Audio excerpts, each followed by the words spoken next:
लेकिन मैंने ऐसे भी उदाहरण समाज में देखे हैं कि पहली पत्नी से संतान हो गई तो दूसरा विवाह कर डाला, उससे भी संतान हो गई, तीसरा विवाह कर डाला, उससे भी संतान हो गई। इसका मतलब क्या है? उनमें संयम के संस्कार नहीं है, ये अर्थ है उसका, बस और कोई अर्थ नहीं है। संयम के संस्कार नहीं है, संयमित जीवन नहीं है, ये अर्थ है। और इंद्र का जीवन कैसा है? इंद्र का जीवन देखिए, मैं आपको रामचरितमानस की अर्धाली से प्रमाणित करके बता रहा हूं। ऊंच निवास नीच करतूती,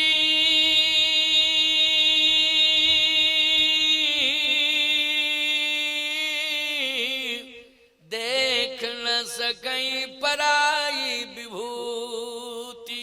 ये मानसिकता है इंद्र की। और जब विश्वामित्र जी ने तपस्या की तो इंद्र ने जो है मेनका को भेज दिया। बोलो भेजा कि नहीं भेजा? ये इंद्र ही तो कर रहा था।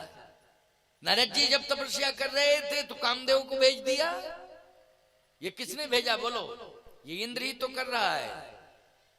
क्यों? मेरी सत्ता ना छिन जाए, मेरा सुख कोई छीन ना ले, मेरी सत्ता मेरा सुख कोई छीन ना ले, मैं स्वर्ग का अधिपति बना रहूंगा, सर्वोपरि मेरा सम्मान होता रहे।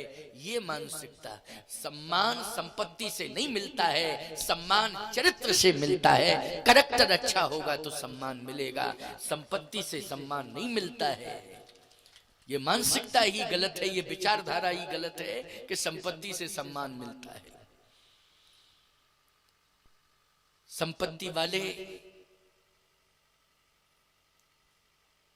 बड़ी बड़ी हवेली खरीद सकते हैं, बड़े बड़े साधन संसाधन जुटा सकते हैं, लेकिन संपत्ति वाले साधना नहीं प्राप्त कर सकते। साधन तो प्राप्त कर सकते हैं, लेकिन साधना उनको नहीं प्राप्त हो सकती है। संपत्ति से साधन मिलता है, लेकिन सत्संग से साधना मिलती है प्यारे। अगर हम सत्संग से जुड़ जाएंगे तो हम साधना से जुड़ जाएंगे, हमारा जीवन साधना संपन्न जीवन हो जाएगा। और साधना संपन्न जिसका जीवन होता है, मरने के बाद भी उसका सम्मान सुरक्षित रहता है। बोलो, मरने के बाद भी उसका सम्मान जीवित है कि नहीं है? जिसके जीवन में साधना है। इंद्र की मानसिकता साधन की है, साधना की नहीं है। साधनों के प्रति आकर्षण है, साधना के प्रति नहीं। जो साधना करते हैं उनकी साधना में हस्तक्षेप करता है, ये उसकी चर्या बन चुकी है, हस्तक्षेप करना।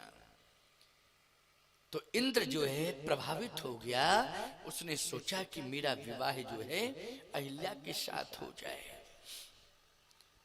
ब्रह्मा जी तक उसने सूचना पहुंचाई कि मेरी इच्छा है कि मैं आपकी बेटी से विवाह करूं। ब्रह्मा जी ने कहा नहीं, मैं अपनी बेटी का विवाह इंद्र से थोड़ी करूंगा। अरे मेरे पास कोई कमी है क्या? मेरे पास कोई कमी थोड़ी है। मैं ब्रह्मा हूं, अगर वो इंद्र है तो मैं ब्रह्मा हूं। ब्रह्मा का भी विशेषाधिकार है, बोलो है कि नहीं?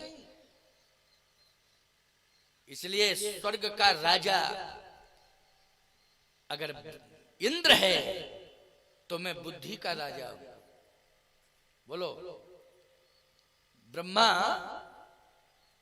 अहंकार शिव बुद्धि अज मन ससि चित्त महान, मैं बुद्धि का देवता हूं। इसलिए एक छत्र मेरा राज्य है। मैं आपसे पूछना चाहता हूं, जितने भी वैदिक कर्म कांड हो रहे हैं उसमें अहम भूमिका किसकी है? ब्रह्मा की है कि नहीं है? किसकी भूमिका है? ब्रह्मा की है। अच्छा बोलो, भाग्य बनाने में किसकी भूमिका है? जल्दी बोलो, ब्रह्मा की है कि नहीं? ब्रह्मा की भूमिका है। याद रखना, तुम मेहनत करते हो, सुंदर सुंदर कर्म करते हो, लेकिन अंत में फाइनल तो हस्ताक्षर करके सिग्नेचर करके ब्रह्मा ही राइट करता है। क्यों भाई? अगर ब्रह्मा ने सिग्नेचर नहीं किया तो तुम्हारा किया दिया सब बर्बाद, बेकार, कोई मतलब का नहीं। इसलिए ब्रह्मा फाइनल करता है। इसलिए उसका विशेषाधिकार है ब्रह्मा का। ब्रह्मा ने कहा नहीं, मैं स्वीकार नहीं करूंगा। प्रस्ताव ठुकरा दिया ब्रह्मा ने। अब इसने अहिल्या को प्रभावित किया इंद्र ने। तो अहिल्या जी ने अपनी मां से कहा कि पिताजी को समझा दो, विवाह कर दें तो क्या दिक्कत है, सब कुछ तो है उसके पास। लेकिन ब्रह्मणी ने डांट दिया कि नहीं नहीं, माता पिता जो डिसीजन लेते हैं, अच्छे घर वाले तो क्यों भाई, अच्छे घर की जो बेटियां होती हैं वो माता पिता के निर्णय को ही स्वीकार करती हैं। इसलिए तुम्हारे पिताश्री ने अगर जो निर्णय लिया है उस निर्णय में हमारी सहमति है। इसलिए बेटी बहुत अच्छा वर मिलेगा, बहुत अच्छा ऐसा वर मिलेगा कि तेरा विशेष सम्मान होगा। इसका मतलब है कि ब्रह्मा जी ने इंद्र के साथ अपनी बेटी का विवाह नहीं किया। क्यों? क्योंकि इंद्र जो है साधन से प्रभावित है और ब्रह्मा साधना से प्रभावित है, साधन से प्रभावित नहीं है। किससे प्रभावित है? साधना से। साधना, साधना की आवश्यकता भी है। हम सब साधना से जुड़े। साधन से तो सब जुड़ जाते हैं, लेकिन साधना, हमारे जीवन में साधना होनी चाहिए। साधना की बहुत बड़ी आवश्यकता है।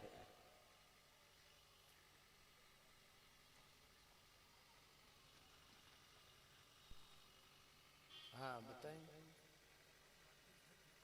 अच्छा अच्छा अच्छा अच्छा, क्या बढ़िया है। राकेश धर जी आए हैं ना, अच्छा है, राकेश धर जी आए हैं। चित्रकूट भी तो जाते रहते हैं आप, बहुत अच्छा बहुत अच्छा। स्वागत है आपका, आशीर्वाद। हाँ करा दीजिए, करा माल्यार्पण करा दो। हमारे बीच में अभी अभी श्री राकेश धर त्रिपाठी उत्तर प्रदेश के पूर्व मंत्री हमारे बीच में उपस्थित हैं। मैं आपसे निवेदन आग्रह करता हूं कि आप आए, जगत गुरु रामस्वरूपाचार्य भगवान को माल्यार्पण कर आप सभी स्वागत करेंगे ताली बजा करके।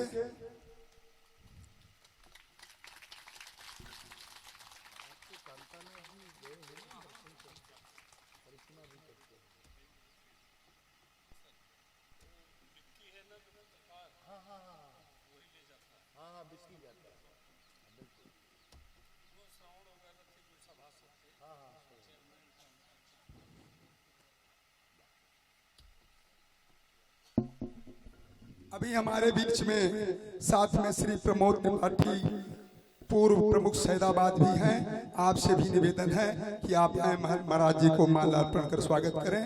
आप लोग भी तालियों से स्वागत करें।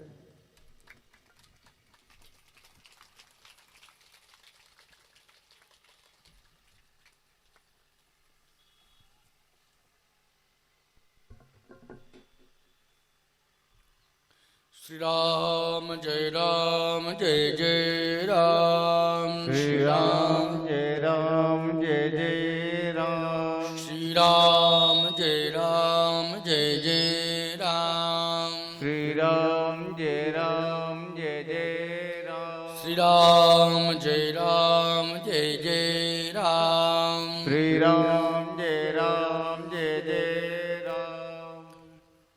बोलिए राम राम महायज्ञ भगवान की जय।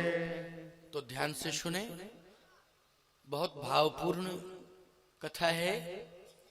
इस कथा से आपको बहुत बड़ा आधार मिल रहा है, संबल मिल रहा है। साधन और साधना। साधन इंद्र के पास है और साधना गौतम ऋषि के पास है। ब्रह्मा जी ने अपनी बेटी का विवाह साधन संपन्न के साथ नहीं किया, साधना संपन्न के साथ किया। ये डिसीजन निकला कि नहीं? हम सबको भी यही निर्णय लेना चाहिए। जो घर वर कुल हो अनुपा, तो करिए विवाह सुतायन रूपा। घर वर कुल, इन तीन पर विचार करना चाहिए। आप कहो महाराज जी इसमें तो साधन आ गया, घर में जमीन जायदाद पैसा रुपया हो साधन तब ठीक है, घर है ना। कुल, चलिए कुल निष्कलंक हो तो कुल अच्छा है, कलंक न लगा हो तो निष्कलंक वो कुल अच्छा माना जाता है। लेकिन कभी कभी लोग कहते हैं साहब ज्यादा रुपया पैसा आने से कुल का मैटर तो खत्म हो जाता है। नहीं नहीं नहीं, ऐसी बात नहीं है। बर और घर, पहले इस पर विचार करें। घर वो अच्छा है, कौन सा घर, कि आलीशान बनाओ, नहीं नहीं नहीं, जिस घर के अंदर रहने वाले लोगों के विचार अच्छे हों वो घर अच्छा है। घर के अंदर रहने वाले लोगों के विचार यदि अच्छे हैं तो वो घर अच्छा है। भले ही कितना आलीशान बना हो, यदि अंदर रहने वाले लोग अच्छे नहीं हैं तो वो घर अच्छा नहीं माना जाएगा। घर अच्छा वो है जिस घर के अंदर चरित्रवान लोग रहते हो, वो घर अच्छा है। इसी को कहते हैं साधना। बर कौन सा अच्छा है? बर मानी होता है श्रेष्ठ, श्रेष्ठ आचरण रखने वाला, जिसके जीवन का चरित्र अच्छा हो, वही बर अच्छा है। ठीक है, व्यापारी हो चाहे सर्विसमैन हो, लेकिन चरित्र तो अच्छा होना चाहिए। व्यापार तभी बढ़ेगा जब चरित्र अच्छा होगा, नौकरी तभी सफल होगी जब चरित्र अच्छा होगा, सम्मान तभी समाज में मिलेगा जब चरित्र अच्छा होगा। इसलिए चरित्र की प्रधानता होनी चाहिए। वही बर श्रेष्ठ है जिसका चरित्र अच्छा है, वही घर श्रेष्ठ है जिस घर के अंदर चरित्रवान लोग रहते हैं। आज ब्रह्मा जी ने इंद्र से विवाह नहीं किया, अहिल्या जी ने थोड़ा सा कुछ कहा भी तो उनकी मां ने उन्हें समझा दिया, लेकिन अहिल्या से प्रभावित हो चुका था इंद्र, इसलिए एक दिन गौतम ऋषि के आश्रम में आ गया और उसने अहिल्या जी को प्रभावित किया। तो अहिल्या जी मौन हो गई और वृंदा जी को भगवान नारायण ने प्रभावित किया तो वृंदा मुखर होकर के श्राप दे दी। अहिल्या में और वृंदा में यही अंतर है। अच्छा बोलो भाई, दोनों के साथ एक ही जैसी घटना घटी कि नहीं? बस अंतर इतना है कि यहाँ इंद्र आया गौतम ऋषि के आश्रम में और उधर स्वयं नारायण गए। तो नारायण क्यों गए? नारायण इसलिए गए क्योंकि भगवान शंकर ने स्वयं जाकर के आपत्ति विपत्ति सुनाई कि महाराज अब आप ही संभालो इसको, जलंधर को। ये जलंधर जो है अब किसी से संभल नहीं रहा है। देवता तो सब भाग ही रहे हैं, लेकिन मैं भी अब भाग के आ चुका हूं। अगर मैं भागता नहीं तो मेरा अस्तित्व मिट्टी में मिला देता। भगवान ने कहा क्यों, कारण क्या है? भगवान शंकर ने कहा कारण यह है कि मैं तो मारने के लिए तैयार हो गया था, लेकिन वृंदा का पातिव्रत धर्म आगे आ गया और वो कवच बनकर के रक्षा करने लगा, तो मैं पातिव्रत धर्म के आगे पराजित हो गया और मुझे भागना पड़ा। इसलिए अब आप ही समझिए। भगवान ने कहा कि तो मुझे जाना पड़ेगा, लेकिन क्यों भगवान भोले बाबा, जब आप भाग आए तो वृंदा का पातिव्रत धर्म तो मेरे आगे भी आ सकता है ना। तो धर्म धर्म का युद्ध होगा क्या? मैं भी धर्म वहां भी धर्म, धर्म धर्म का युद्ध होगा। भगवान शंकर कहते हैं हे प्रभु, आप सामर्थ्यवान हैं और आप कोई ना कोई एक ऐसा रास्ता निकाल लेंगे कि निश्चित रूप से वृंदा का पातिव्रत धर्म अपनी गलती को स्वीकार करेगा। क्योंकि कभी कभी प्रभावशाली व्यक्ति जब प्रभाव का दुरुपयोग करता है ना, अंत में कोई ऐसी परिस्थिति उसके सामने पैदा हो जाती है कि उसे पछताना पड़ता है और कहता है कि नहीं मुझसे गलती तो हो गई। ऐसी कंडीशन भी आ जाती है। आज हुआ क्या? यही तो हुआ। भगवान ने कहा कि ठीक है आप कह रहे हैं तो मैं जा रहा हूं, और जिस समय भगवान चलने लगे तो लक्ष्मी जी ने चरण पकड़ लिया। कहां जा रहे हैं आप? भगवान ने कहा जा रहा हूं मैं वृंदा के पास। वृंदा के पास? क्या जरूरत है आपको वृंदा के पास जाने की? आपको जाना है तो उसके पति के पास जाओ ना, जलंधर के पास। क्यों भाई? वृंदा के पास जाने की? भगवान ने कहा नहीं नहीं, मैं वृंदा के पास जा रहा हूं, मैं झूठ तो बोलता ही नहीं। तो वृंदा के पास आप क्यों जा रहे हो? भगवान ने कहा मेरी आदत है, मैं झूठ नहीं बोलता हूं, सत्य बोलता हूं। मैं इसलिए जा रहा हूं, उसका पातिव्रत्य धर्म नष्ट करना है। अब तो लक्ष्मी जी ने कहा कि मेरा दिमाग खराब हो गया। ये क्या सोच रहे हैं आप? एक नारी के पीछे आप अपने अस्तित्व को गमा रहे हैं। कोई आपको भगवान नहीं मानेगा दुनिया में। सारी दुनिया यही कहेगी भगवान को तो ऐसा नहीं करना चाहिए था। छोड़िए इन देवताओं को, देवता जाने ये संगठित क्यों नहीं है। 33 कोट हैं तो इनको तो सामूहिक रूप से प्रहार करना चाहिए जलंधर के ऊपर, लेकिन भागे भागे फिर रहे हैं। एक राक्षस इनको भगा रहा है, आप क्यों चक्कर में पड़े? भगवान ने कहा नहीं नहीं, हे लक्ष्मी, सारी दुनिया मेरे पर विश्वास करती है। बोलो करती है कि नहीं करती है? जब कभी कोई ऐसी घटना जैसे कोरोना आया, मैं आपसे पूछ रहा हूं, कोरोना आया, कोरोना में डॉक्टर और दवा दोनों किम कर्तव्य विमूढ़ हो गए कि नहीं हो गए? बोलो भाई। ना दवा थी और डॉक्टर थे तो भाग रहे थे, हम नहीं छुएंगे, नौकरी से रह जाए। हम मरे क्या? कोरोना वाले को छू ले तो वह मरे, हम मरे, दोनों मरे।